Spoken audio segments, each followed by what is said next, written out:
Good morning, everyone. Welcome back to Corporate Financial Analysis. This is kind of a tragic day. On my way here, I went to buy some Tim Tams and there were none. So that's really sad news. So winners of quizzes today, they will get Lindt chocolate instead of the Tim Tams. I hope it's not as disappointing for you as it is for me. Yeah. So on a more serious note, we are doing this week equity valuation lecture number 2.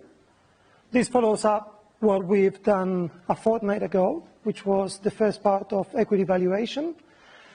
So what we've done previously is we've seen how to value the equity stake on a firm and the firm itself, basically using 2 methods. One is discounted cash flows, which is, I would say, the most recommended method to do any sort of company or equity valuation. And we also looked at residual income models. What we're doing this week is looking at the valuation of equity from a market perspective. So instead of, main difference between what we've done in the past and what we're doing today is previously we would put all our assumptions on what the future growth of the firm is, what sort of efficiencies we expect from the firm, and so on and so forth. We include that as assumptions in our model, and that brings us to a valuation. What we're doing today is, more than putting our insights into the valuation, we are getting information from the market to value the firm, right? So the 2 alternative approaches, we can get an example to like an everyday example to show the difference between these 2 approaches. One thing is you're trying to buy a house and you go and inspect the house, get engineers to see how good the house is, get your individual valuer, make an analysis of the context of the demographics around the suburb where you're planning to live, and so on and so forth, and you come up with a valuation. That will be similar to what we've done in our previous valuation lecture. An alternative would be to get a market report saying houses in this suburb are sold at an average of $5,000 per square meter. Right? And then you go get the plans from the house and you go, this house is 200 meters, so 200 meters times the average price for houses in the neighborhood or in the suburb. This is how much I should be paying for this house. Right? So this is what we're doing today. If you look at the part 2 of your assignment, you will read there that this is a valuation that you're not expected to use for part 2 of your assignment. What that really means is, that doesn't mean you're not supposed to do this kind of valuation. What that means is, this could not be your main valuation method. So I would strongly recommend, if you're doing a DCF valuation, and you have time, and you're interested in what you're doing, and you want to show off a little bit, you can also do a market-based valuation. Because that will give you a lot more content and a better framework to see whether your valuation is around the range of numbers that the market is valuing companies that are similar to the ones you're valuing. Any questions so far?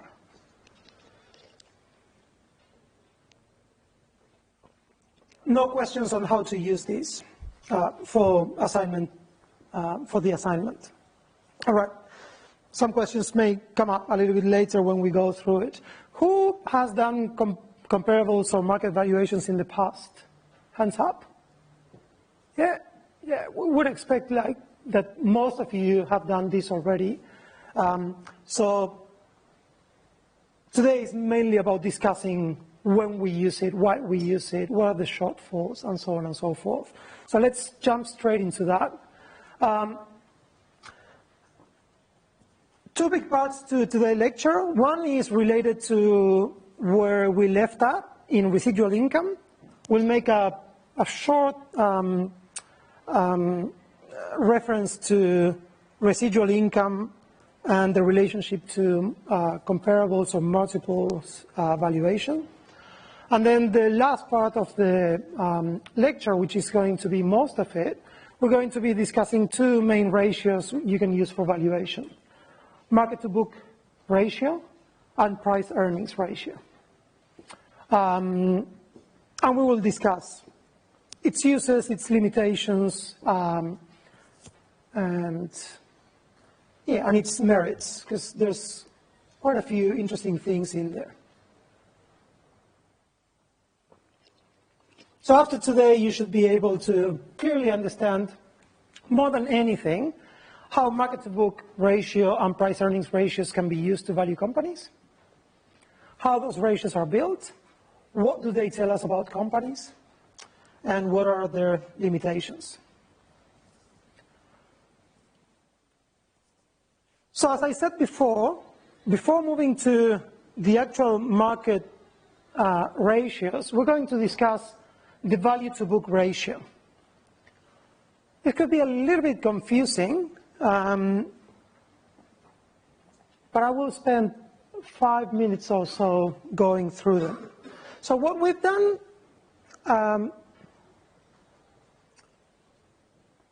in the last fortnight was to value using our own assumptions. What we're doing today is we're using a market value coming from comparable firms. So this can be thought of as a shortcut, and it's very simple, and it has that sort of black box kind of feeling to it, in which you're not 100% sure what's behind it, and that's where you have to be very careful. So when you're using multiples to value a firm, you just need to make sure you understand what the underlying assumptions are. Because in any multiple, you will have information about expected growth for the firm, risk associated with investing in that firm, and also expected returns by shareholders. Can someone tell me what the basic steps of using comparables are? So I throw you a company and I ask you to value it using market-based multiples. What are the basic steps you have to do?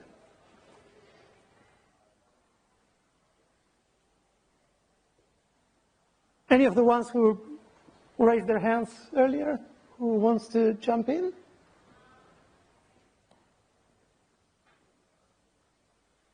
Yeah, no, it's only week 8.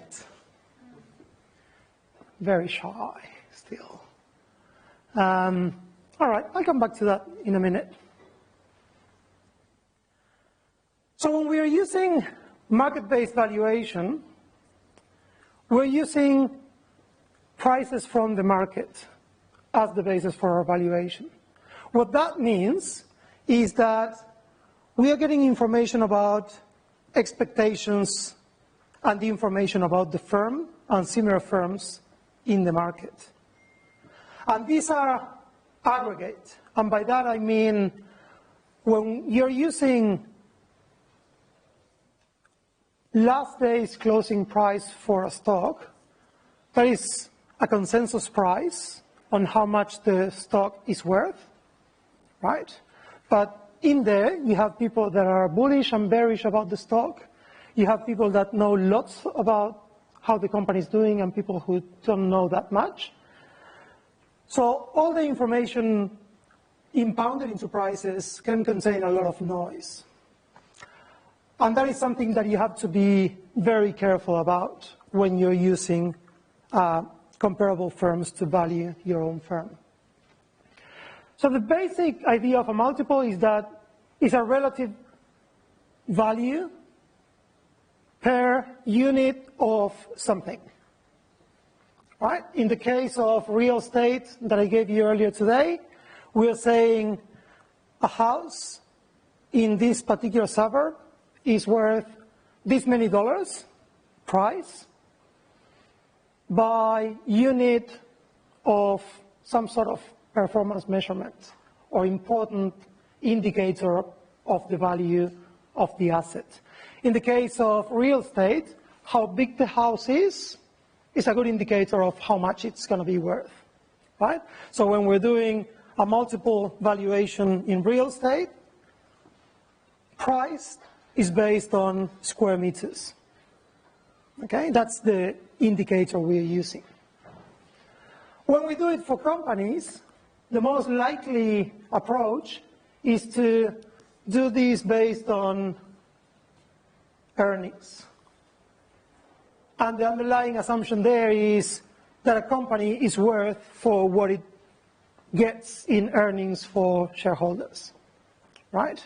But this is not limited to that, but this will be one of the variables we'll use most of the time. Definitely when we do price earnings, that is what we do.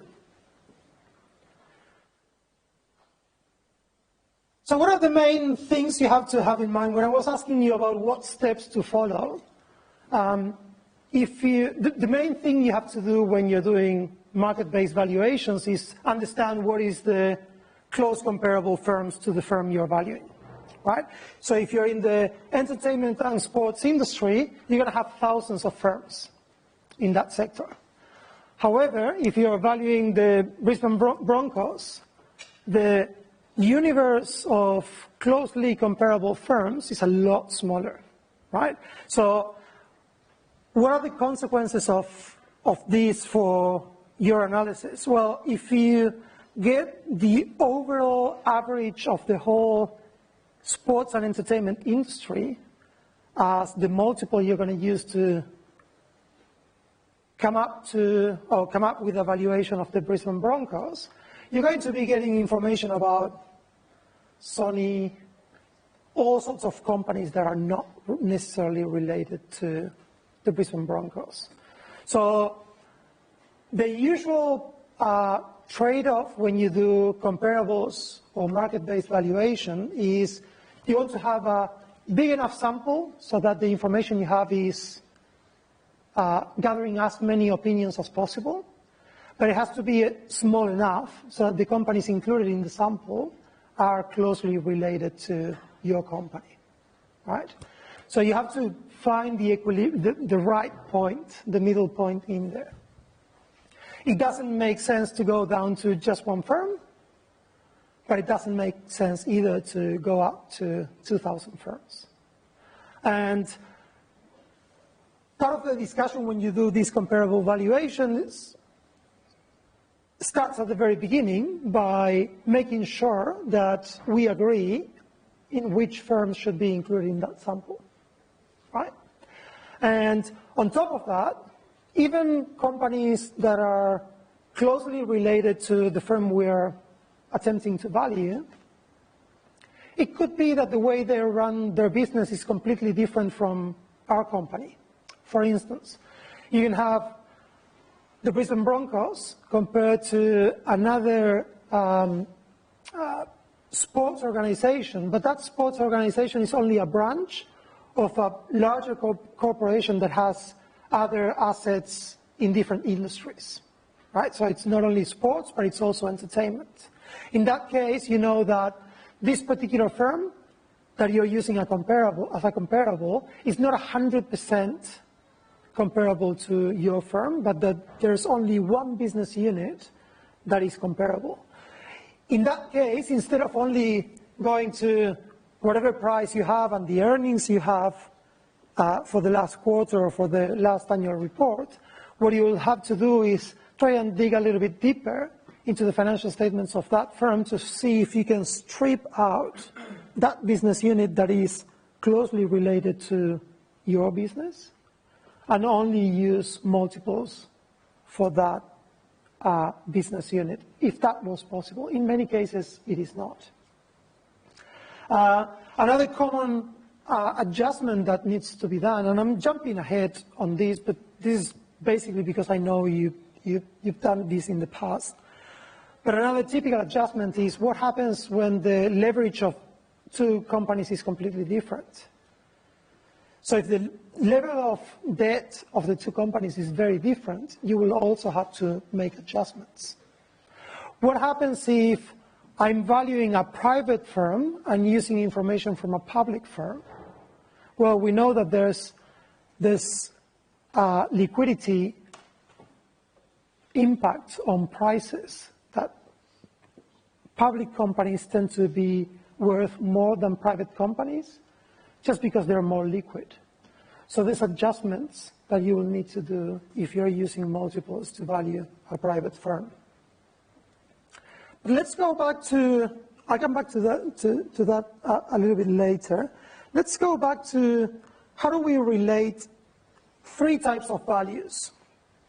So what we have here is, we're calling this a value to book ratio. And let me give you three labels. We have value, as in definition. When we talk about value, it's a value we arrived at. So any valuation we've done using discounted cash flow or residual income, we call that a value. And by that we mean is the value we are assigning to this particular asset, right? Label number one. Label number two, book values. Book values as per the financial statements, right? So if we're talking about equity, we just go to the balance sheet, look at the value of equity, that is a book value. And the third value is the market value. Can someone tell me where the market value would be? Or where can I find it? So value itself is the one we think is the value of the company or the equity. The book value is in the financial statements. Where is the market value? Where can I see it? Yes. So the market value would be, I'm going to see the Brisbane Broncos, getting what the share price is, seeing how many shares there are outstanding, multiply one times the other. That's the market capitalization of the company. That is the equity, the market value of equity, right?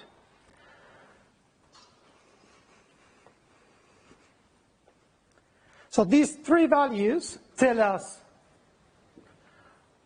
what's in the books, book value, what we think the company is worth, our own valuation using DCF or residual income, and what the market think the value of the company is. Right? Those are the three key concepts to understand what we're doing today. So today we are looking mostly at market values, which is the one that is missing in this slide number 6. So before jumping into market values, what we're doing here is creating a relationship between value, as we measure it, and the book value. And we're using this, using the residual income model, that was the last thing we've done. When we did residual income, we looked at a forecast for earnings for a company. We also looked at what was the expected minimum amount required by equity investors on an annual basis. We do net income minus the expected return, and we take present value of that for all the future years, and then we add back book value, right? And that's the value of equity. That would be this thing here. What we're doing here is we're dividing that by book value of equity, right? So we're doing present value of the abnormal returns plus book value divided by book value. What that gives us is this ratio that is going to be relevant to look and see whether this ratio is higher or lower than 1. Right? What makes sense to see here is whether this ratio is higher or lower than 1. Can someone tell me what would it mean if this ratio is higher than 1?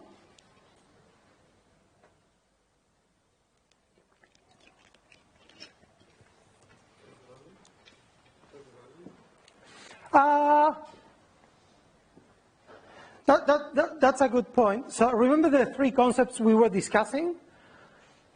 We have value, book value, and market value. We can assess over or undervaluation when we compare our own valuation to the market value. Here we're comparing our own valuation to the book value. Right? So we're saying this is how much we think the equity stake in this firm is. This is how much the book value of the equity stake in this firm is.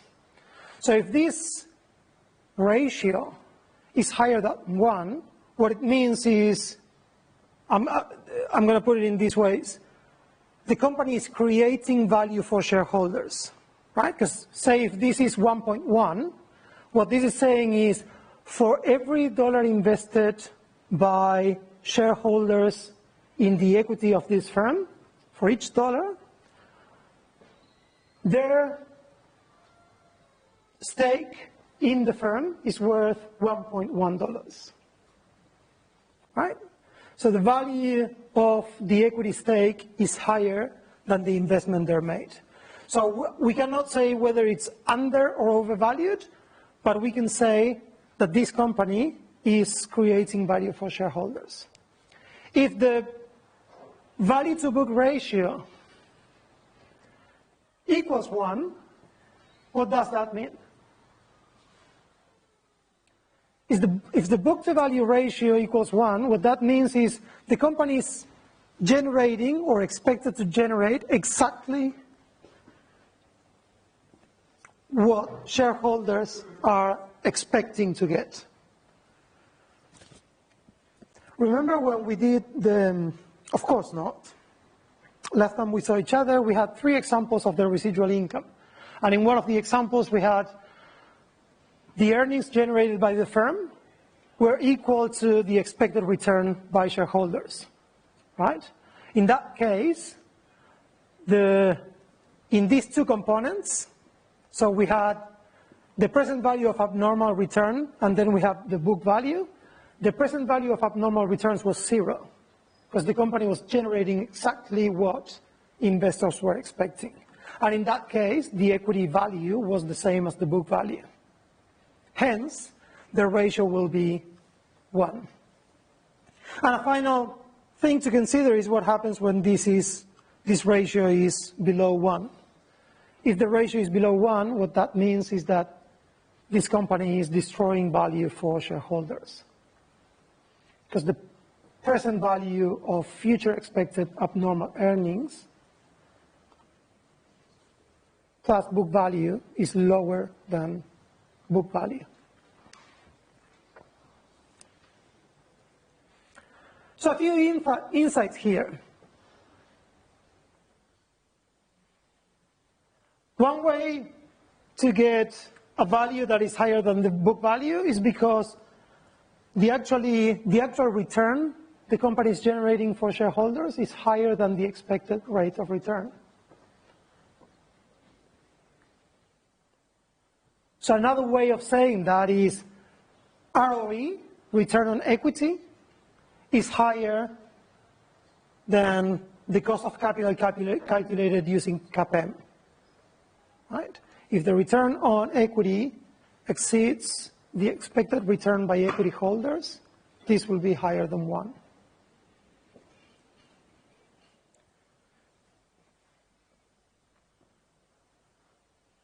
things to consider is that growth is only valuable if it's abnormal growth. And by that what we mean is if there's growth that goes above and beyond what is expected.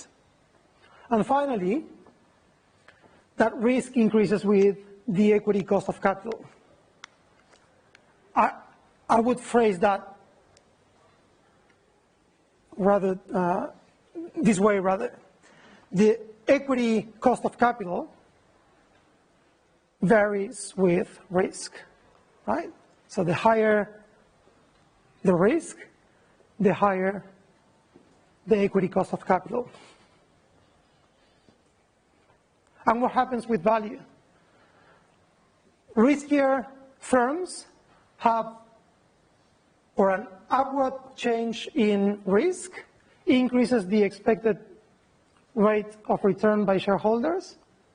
And what happens with price? Does it go up or down? The higher the discount rate, the lower the present value of future cash flows. So increases in risk increase equity cost of capital and decreases the value of the equity stake. Slide 7 gives us an example on how we can relate the value to book ratio to our residual income valuation. I won't go through this right here, mainly because I know it's going to be confusing. I would, however, encourage you to have a look at this, spend 5 minutes understanding how it works, and if you then have any questions, you can raise this in the tutorial. So basically what we have here is a company with a book value of 1,000, a cost of equity of 10%, and the company is earning 15% for 3 years and 10% thereafter. So the question is, what would be the value to book ratio?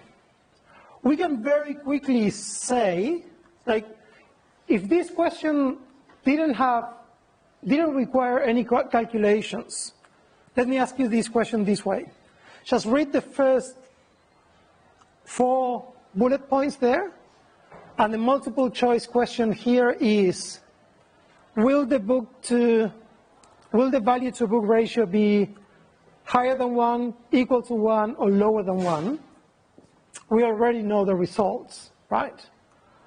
But without doing any calculations and only knowing this information, we could answer that the value to book ratio is higher than 1. Can someone tell me why?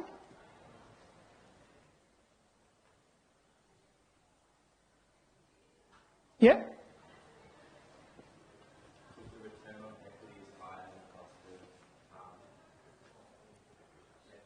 Yeah, is that's correct? Is that true for the entire life of this company or only for a particular period? Yeah, so what we know is that if we look at perpetuity, the company is going to be generating exactly what shareholders expect, right? So the contribution of terminal value here will be 0. But we know that in the next 3 years, the company will be generating a 15% return for shareholders, and these shareholders would be happy receiving 10%. So that means the company is more profitable than shareholders expect, and as a consequence, the value of equity will be higher than the book value of equity. And if the value of equity is higher than the book value, when we divide one by the other, that ratio is going to be higher than 1, right? So this could easily be a final exam question with no calculations. So this is the situation. Is the ratio going to be higher, lower, or the same as, or 1? All right, so if you understand that, you understand the concept behind this, the rest is calculations. You can then do the calculations on your own time.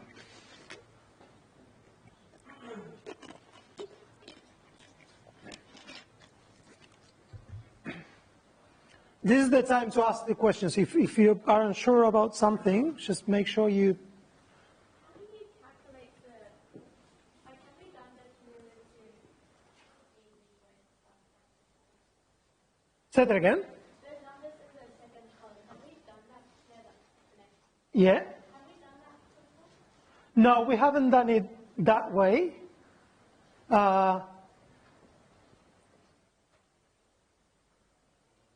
No, we haven't done that this way. So what this is going is, if we're starting with $1 of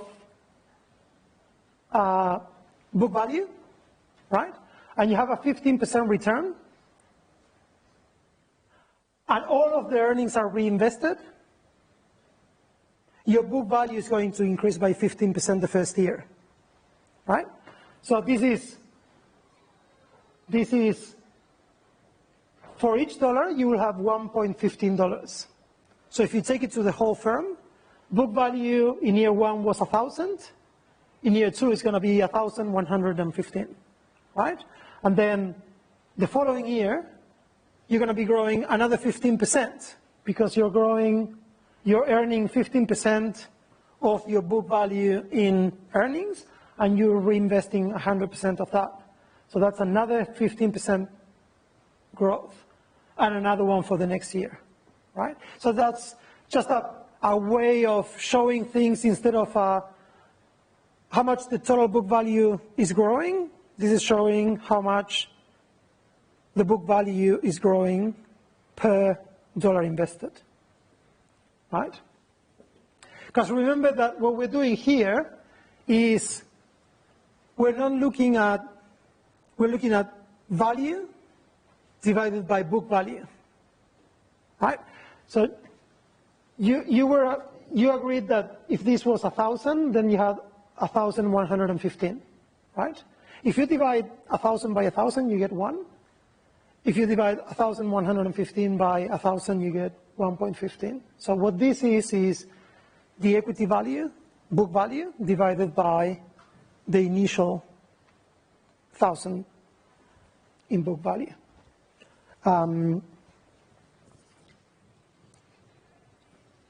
In today's tutorials, we will be doing these things, and we're going to show these in spreadsheets and see how they move up and down. So the main thing to take away from slide number 7 is obviously understanding the calculations, but more than anything, understanding the concept behind it.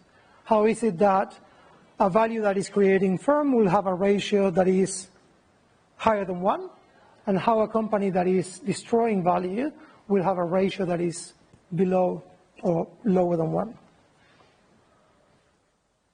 So why would we have a ratio that is higher than 1? So when you answer the question, the basis of your answer was the return on equity is higher than the expected return on equity. So the company is generating more than what shareholders are expecting. That is this.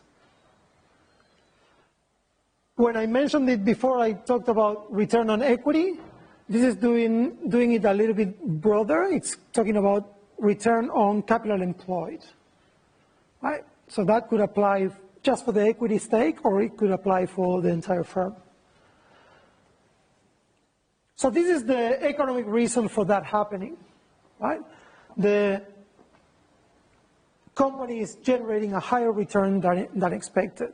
And that could come from efficiency, doing things more efficiently at no different growth rate, or it could come from abnormal growth. The company is equally efficient, but it's growing at a faster pace than expected, right? So it's bringing additional profits for shareholders. There's also accounting reasons.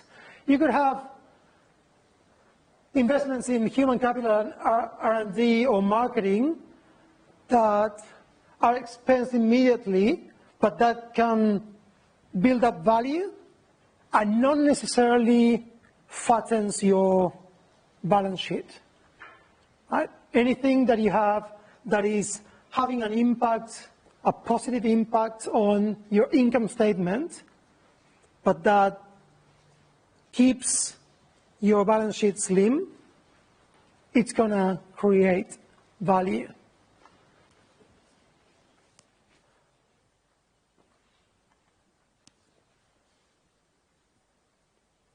So here's a question for next week's tutorial.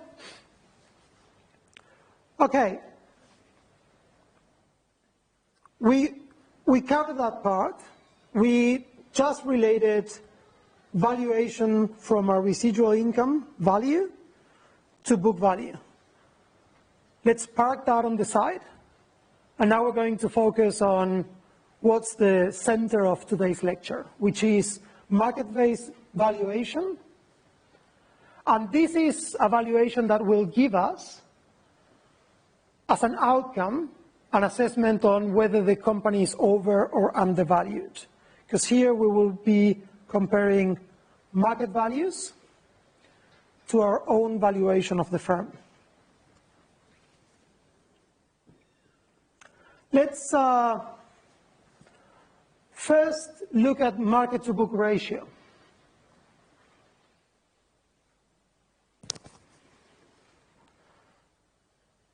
What this is comparing is what is the market value of the equity stake in a particular firm divided by the book value.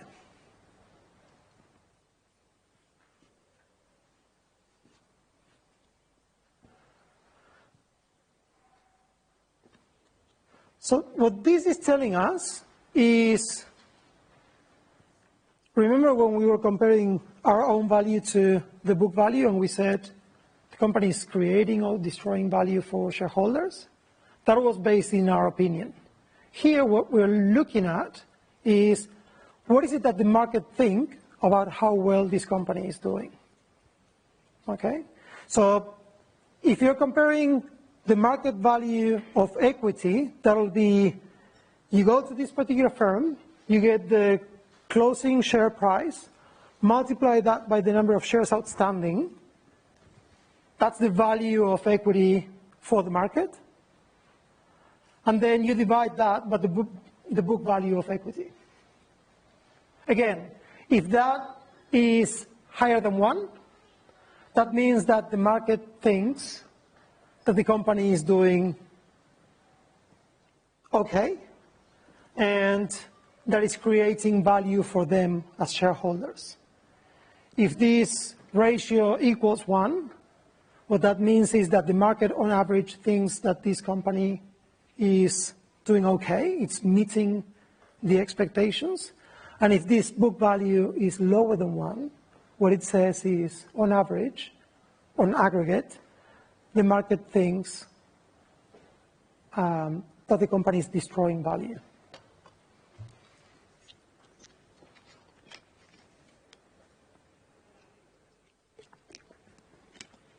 So alternative interpretation of a, say, 0.8 market-to-book ratio would be what?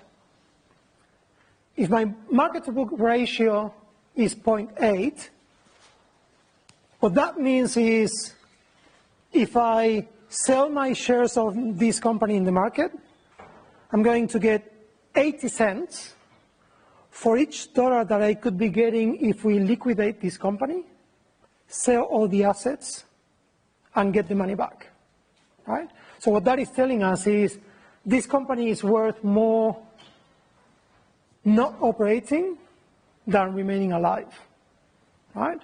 And we have to be very careful with this interpretation because this is an aggregate view on the market that is not only affected by how well the company is doing, but it's also affected by the overall state of the economy and by many other factors.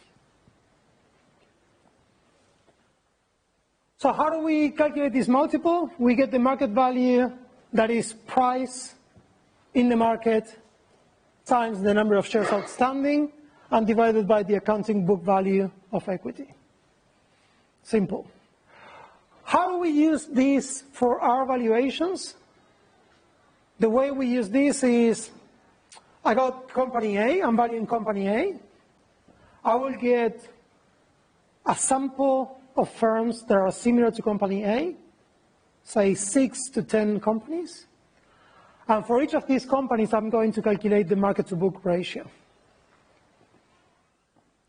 I calculate a few measures. You can get the average, the mean, you can get some sort of dispersion, a max, a mean, and what those multiples are going to tell you is how much is the market valuing companies that are similar to the one you are valuing per dollar of book value.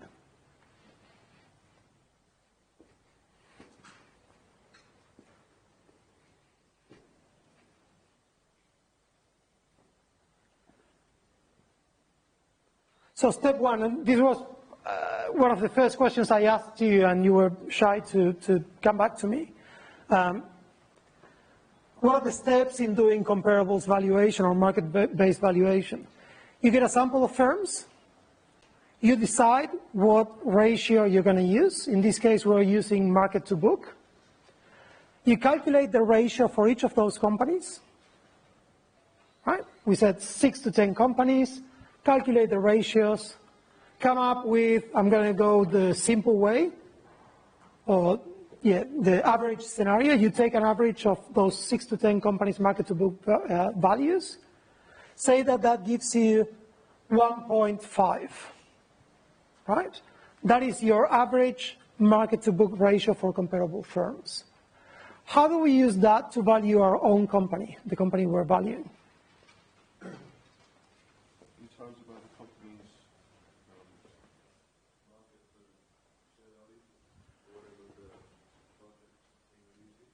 So in this case, we're doing the market to book ratio.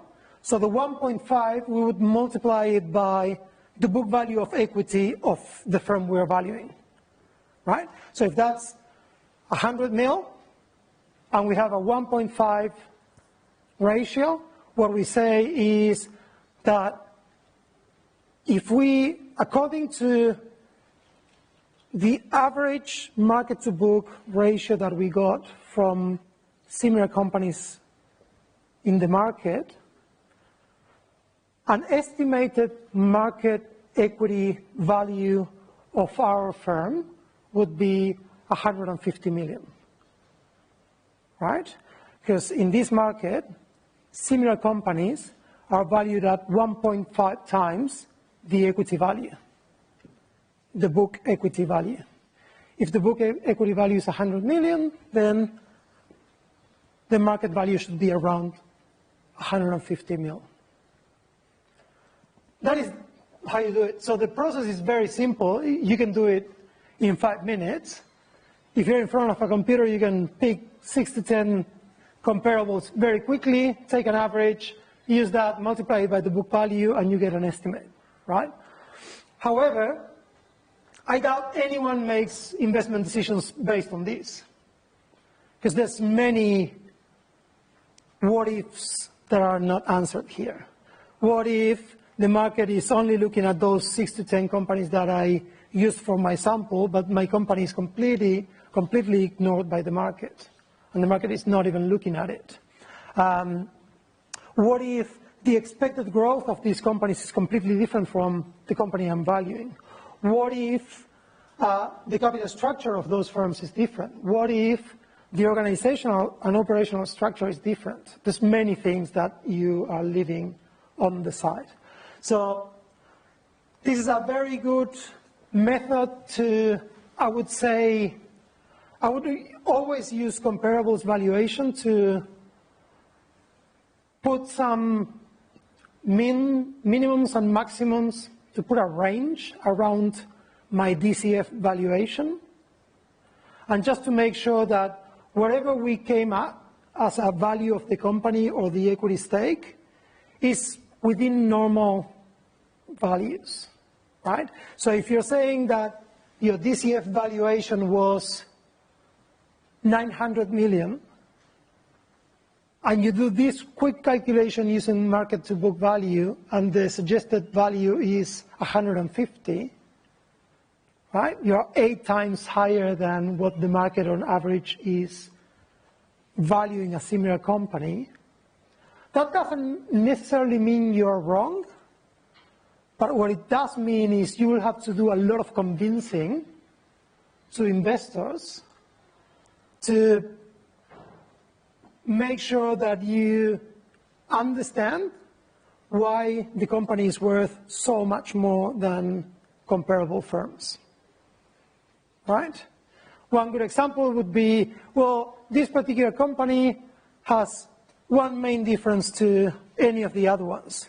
These are all companies that operate in different countries, and in the country this company operates, it is the only operator and has monopolistic power, so they get advantages that none of the other companies get in their own markets. Because they're open markets, competitive, the pricing structures reflect that, and hence they're less profitable than our firm, right? So if your market-based valuation gives you a range that is completely out of where your own valuation is getting, either you readjust, because you go like, oh no, we got something wrong, we're being extremely optimistic about growth prospects or profitability or so on and so forth, or you get a good explanation for what the difference is.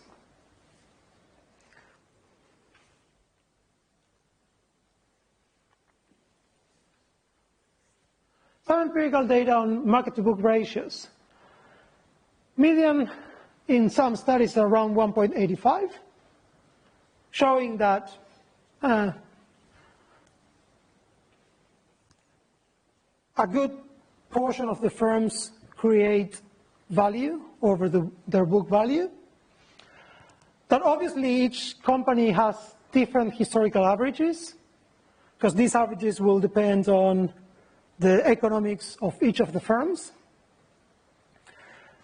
So it's driven by competitive conditions and also in accounting policies. So this would be more across countries than across industries.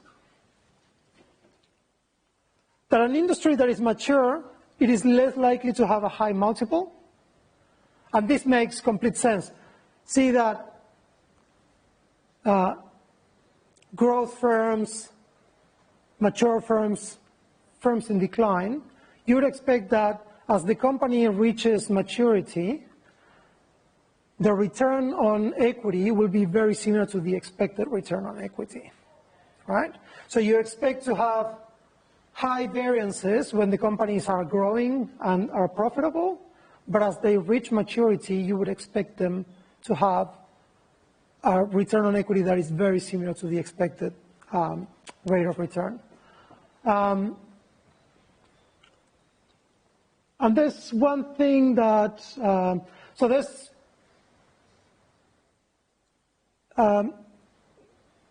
a reversion to the mean. So you would expect companies that have high market-to-book values to go down towards 1, and companies that are under and remain alive to go up towards 1. So what are the things we know about market-to-book ratios? They're fairly stable. They're mean reverting over time. So they go towards 1.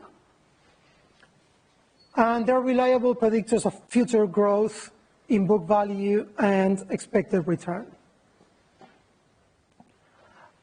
And that predictability in some studies is shown that it could go for up to 10 years.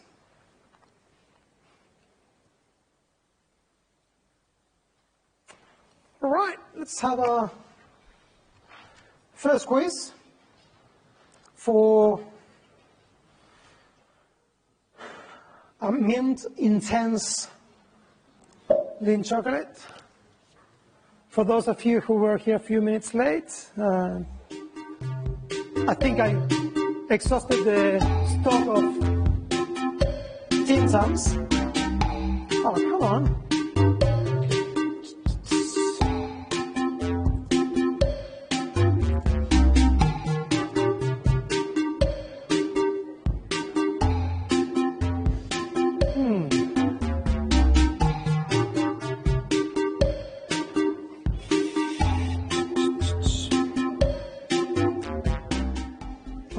first things first.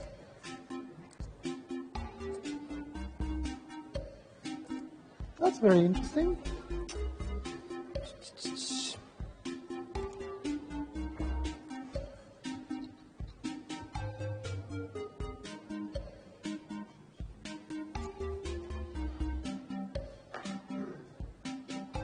I'll be right with you.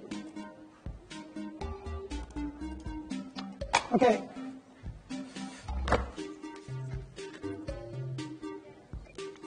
You can log in now.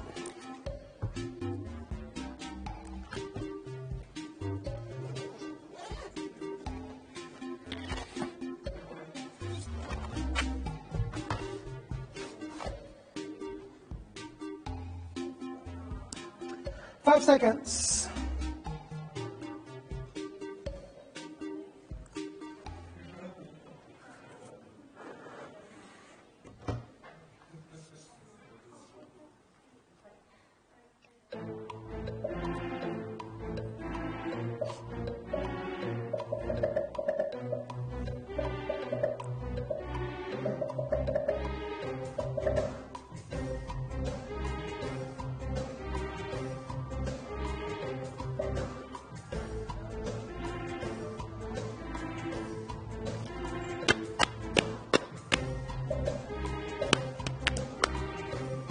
Long, isn't it?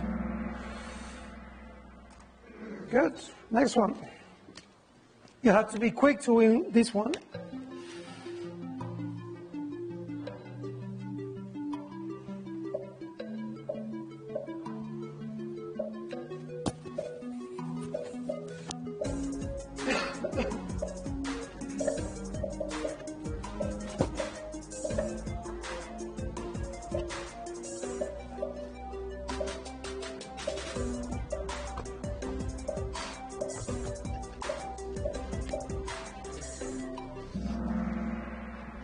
Yeah, we mentioned R&D, human capital, and marketing expenses.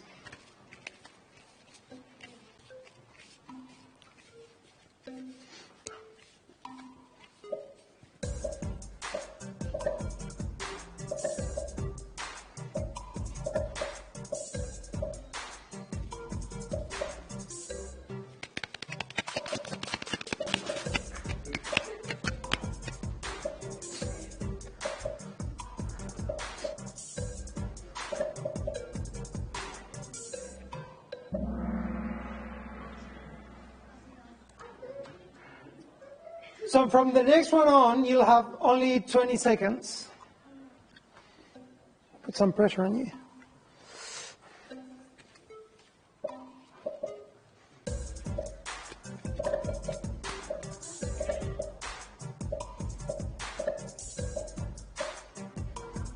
Five seconds.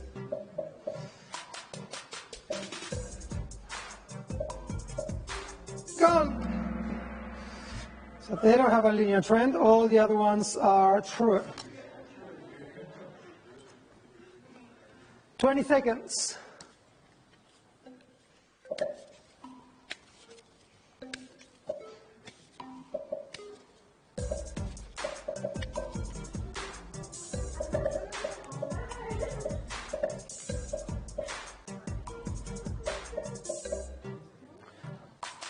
Two seconds.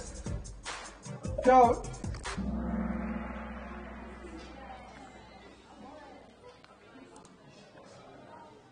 Get a winner? Yay!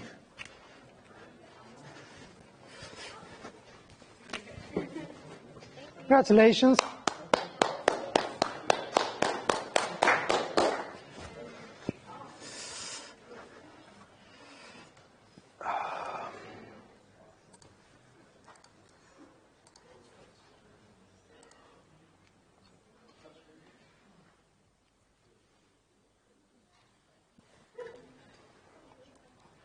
I'll quickly jump to where we left. All right, most important part of this lecture, price, earnings, multiples. So we'll see what price earnings are, how we improve them, how we relate them to a perpetuity, And more than anything, we want to know what's the underlying assumptions behind price earnings. So this is what's the basic around price earnings. What we're doing is getting the share price of the company divided by last financial statements or last 12 months earnings, right? So what this will give me is an idea of how many dollars are investors willing to pay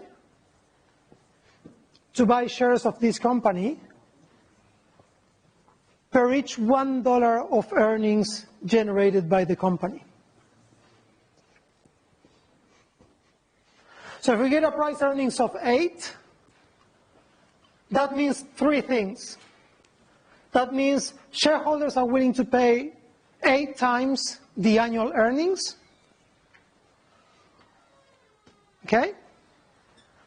But if we do 1 divided by price earnings, we get 2 other interesting concepts that we can get from the value of a price earnings ratio. If you do the inverse of the price earnings, in this case of a price earnings of 8, 1 divided by 8 is 12.5. So 12.5 is, we could say, the implicit rate, expected rate of return by shareholders, right? Because if you're paying $8 per each dollar of annual earnings, that means that your annual return will be 1 divided by 8. So you're expecting to get 1/8, that is 12.5% as an annual return, right? So that's not quite like that, but it's a good approximation to what's the estimated rate of return. If you're paying 8 times for $1 of earnings, that means that roughly your expected rate of return will be 12.5. And the other thing that is telling us is what is the expected period of time investors are estimating they're going to get their money back. Because again, if you are paying 8 times annual earnings, that means that in order to get your money back worth of earnings, you'll have to stay with the business for 8 years. Right? So price earnings is giving us some information about willingness to pay, how many times annual earnings we're paying. It's giving us an idea of how long they're willing to stay with the firm. And it's giving us an idea of what's the expected rate of return. When you look at historical price earnings, they can go pretty much anywhere. You're going to have lots of firms within the 7 to 14 range. Then you'll have other firms in around just under 30 as a price earnings. But you will have companies that have 100 times price on earnings. So it's very hard to estimate what a good or a bad price earnings ratio is. So your basis for comparison will always be based on the industry and the particular time. So if you use a company from the same industry, but you use the price earnings from 15 years ago, it's not relevant, right? So you want to use price earnings that are up to date. You can get price earnings every day from companies, and that are from companies that are within the same industry. And even within the industry, those are that are more like the company you are valuing. So all the discussion that we used for market-to-book ratios also applies to price earnings. When you select your sample of firms, you have to make sure you get your 6 to 10 firms that are really closely related to the firm you're valuing. There's a logical misalignment in price earnings because you have on the top of that ratio a price that is forward-looking. That price is the present value of future earnings. And you're dividing that by earnings that are historical, right? So you're putting, so the tension between those two things, and I will jump ahead big time, but this is the main takeaway. There's two things to get out of the price earnings ratio. One is the three pieces of information it gives us: willingness to pay, time to get back your investment, and expected rate of return. That's one thing. And the other one is what explains the value of the price earnings. And the value of the price earnings ratio is mainly explained by, or most of it is explained by two components. And those components are expected growth and risk. And the reason for that comes from this misalignment. You're looking at historical earnings that are dividing a forward-looking price. The difference between those two is that this price is the present value of future earnings, right? The present value of those future earnings is going to be higher the higher the growth of the company, right? The higher the growth of the company, the more the future earnings will grow apart from existing or historical earnings. And the other one is risk. The lower the risk, the lower the discount rate. So even if there's no growth, if the company is less risky, discount rate will be lower, and the present value of a stream of cash flows or earnings is higher the lower the discount rate. Right? So a good chunk of the price earnings is explained by expected growth and perceived risk by shareholders. Questions there? If you understand those, the first group of three concepts and these other two, the rest of the slides in what's left today is, we can just go very quickly, because those are the main concepts you have to get from today's.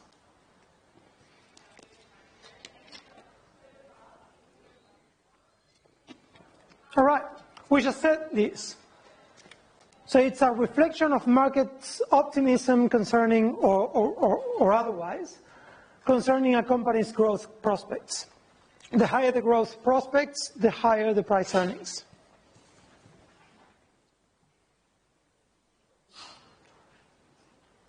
So not much more to say on that one. Next week, you will be doing some calculations on price earnings.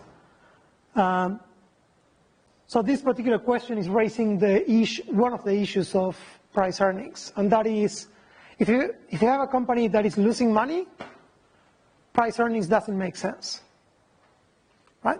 Prices will always be positive. If you have negative earnings, you will have a negative price to earnings ratio, and there's no economic sense to a negative price earnings ratio, right? Because you can say, people are willing to pay very little for each dollar of earnings, but there's no situation in which investors will be paid by the company to own the shares because our earnings are negative. So it doesn't make sense to have a negative price earnings. So one of the big limitations you have with this is not only that you have to find companies that are closely related or similar to the company you're valuing, but also that if some of those firms happen to be having tough times recently, you won't be able to use them because they have negative earnings.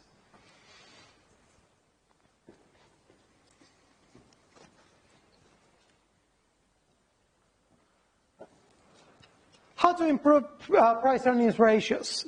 So this comes from the limitation we raised before. So just then we said there's a tension between the historical earnings and the price that is a forward-looking price. Two potential fixes for these points number 3 and 4 here. You could use earnings that are expected future earnings instead of historical. So you could go and look at consensus forecasts or consensus estimates and see what the expectations for earnings for the next year are. Or you can use a sort of a blended method in which you use 2 quarters from historical earnings and 2 quarters that are forecasted, right? So the 3 options are: you're using the last 12 months. That is the most common approach. You use the forecast for the next 12 months instead, or one that is halfway, using the last 2 quarters from historicals and 2 quarters from the forecast.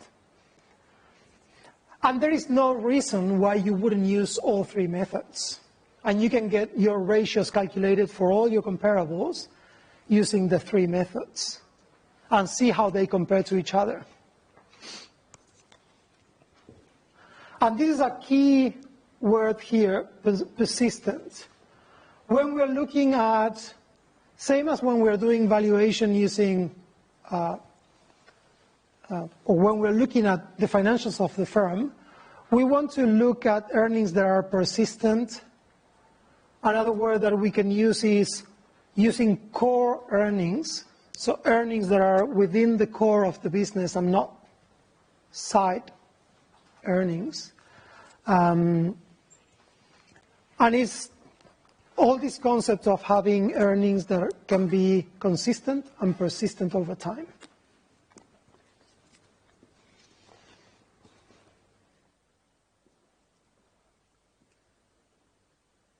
I've touched on this previously, talking about adjustments needed.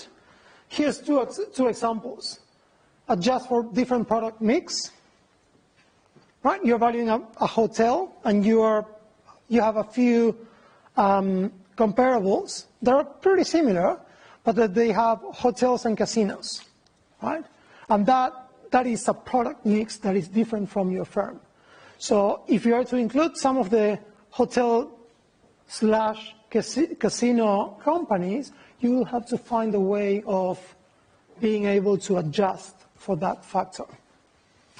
And sometimes you use that, one way of doing that is using previous transactions where you had a hotel that ended up buying a casino, and you see how the company was without the casino and then with the casino in.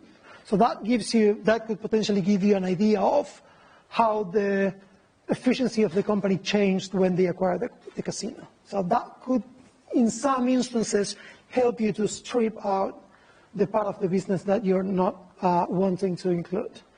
Different international exposure, but previously we talked about leverage and other reasons to make adjustments. We discussed the idea of price earnings as a perpetuity. So what we see here is that if we do the inverse of the price earnings, what we get is the expected rate of return. And that comes from the idea of a perpetuity with no growth. So a perpetuity with no growth, the present value is the stream of earnings divided by the expected rate of return. In this case, the value of the earnings is 1, because the price earnings is doing a multiple per each $1 of earnings.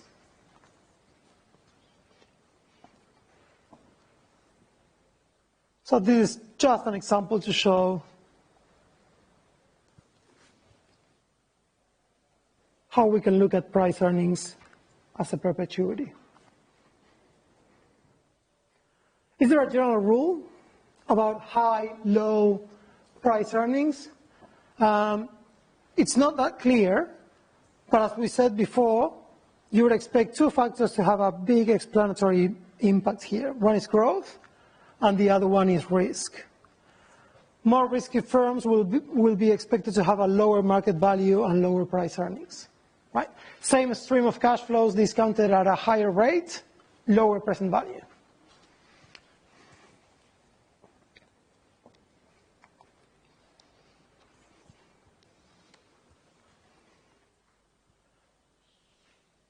So why price earnings differs across firms?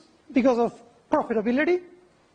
So this will tell you the magnitude of the difference and also the persistence, right? Having a variance in return in one period will not account for as much of a difference in price earnings as a difference that is persistent over time. And as always, since we are using earnings that are accounting earnings, we know that accounting differences will have an impact on our outcomes. I just want to give away all the chocolate, so let me quickly go back to this.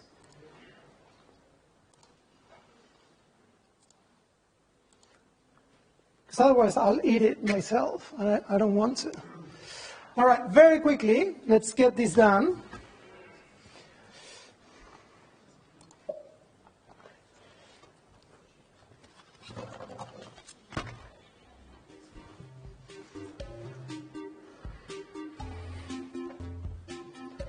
Ten seconds to register. 9. Oh, come on. So it's 483358.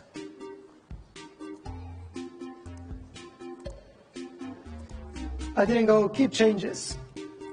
Sorry about that.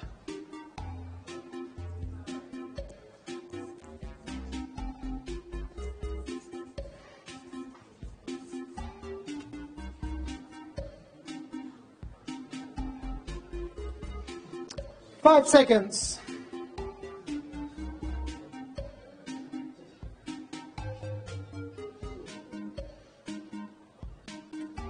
Go.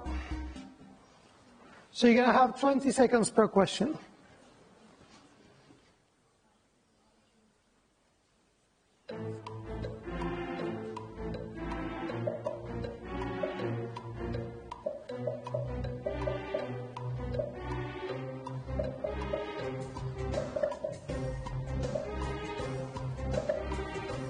Five seconds.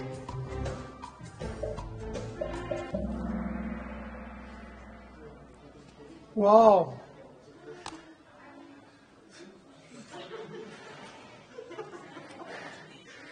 Very competitive, it's going to be this one. So who's taking the chocolate then? Should we keep going? It was based on $1 of past earnings, right? So.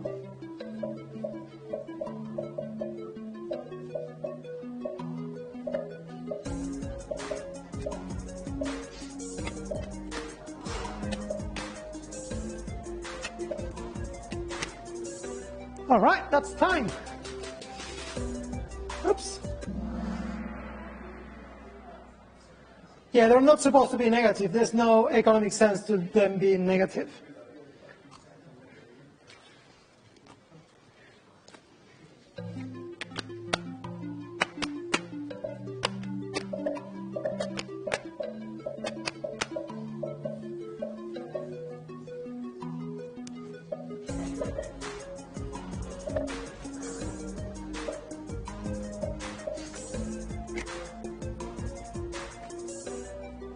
Time. Whoa, now it's getting really close. 2 more questions.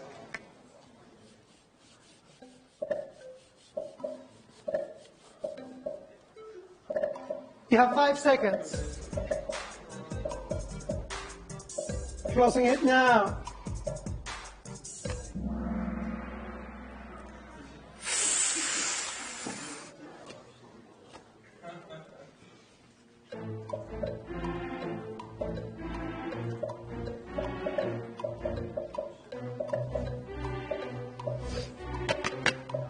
10 seconds.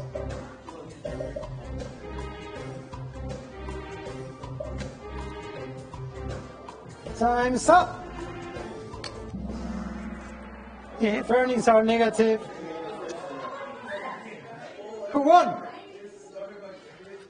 Come, yeah, I'll see you after this. All right.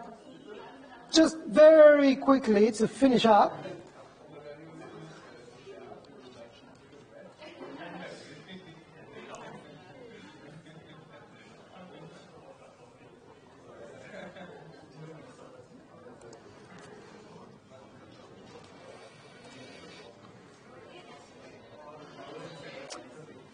So I just want to touch on two more things before we go, very quickly.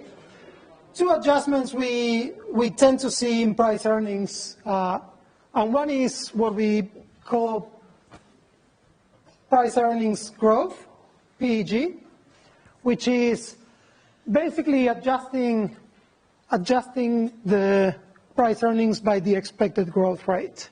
So we've seen before that price earnings is a proxy for, or can be proxied by, a perpetuity formula, but that perpetuity has no growth. So what we do when we calculate, and this is what the bottom line in slide 27 shows, what we do when we calculate price earnings growth is we divide the price earnings ratio by the annual earnings per share growth rate. So that way we're correcting for growth rate. And this ratio can be read the following way. If this is higher than 1, or if it's near 1, I should say, it's indicating that the market is anticipating quite closely the expected growth rate of the firm. If this value is much higher than 1, what it says is that the growth rate embedded into prices is much higher than the one we expect. So we would expect this firm to be overvalued according to us. And if the price earnings growth ratio is lower than 1, what that means is that we think the company is going to grow more than what the market thinks the company is going to grow. So this is price earnings growth is checking our growth expectations compared to those of the market. And here we have an example. We probably don't have time for that today. And just one further adjustment to the price earnings growth rate is also adjusting for dividend yield. So one variable that has impact on future growth is dividend yield, because what is not paid as dividends is reinvested in future growth for the company. So growth is also impacted by that reinvestment rate.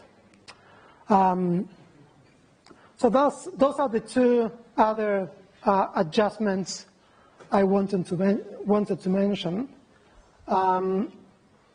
And I will use the last 2 minutes we have to give you a last chance to get our substitute for Tim Tams this week. All right. Sign in.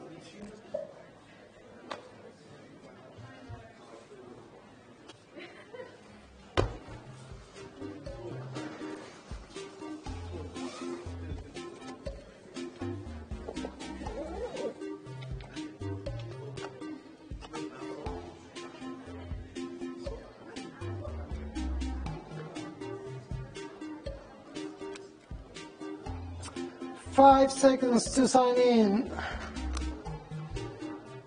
2, 1, go.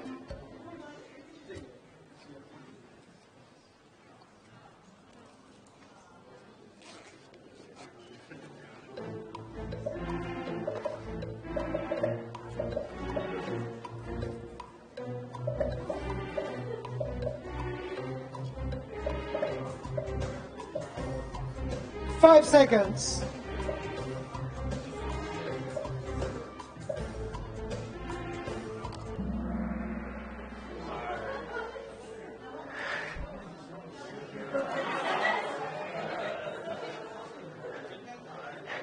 Everyone's getting a little piece.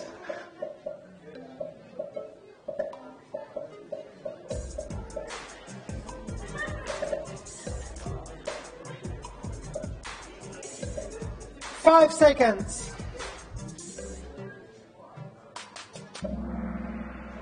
Nice. That's looking better now.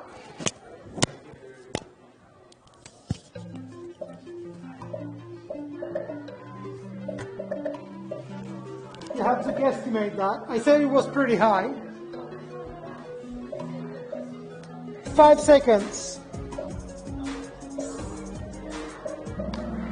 Whoops. Yeah.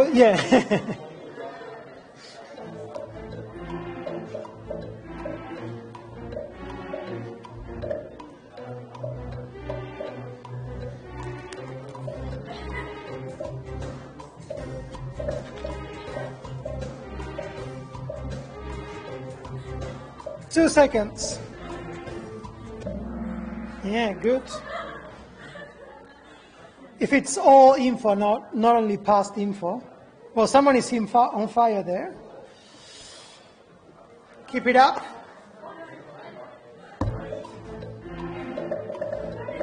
Does this actually give you points?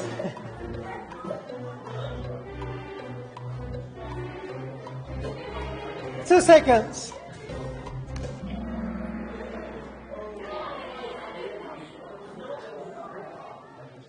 Who's that? All right. Thank you very much. I'll see you next Friday. Have a great weekend.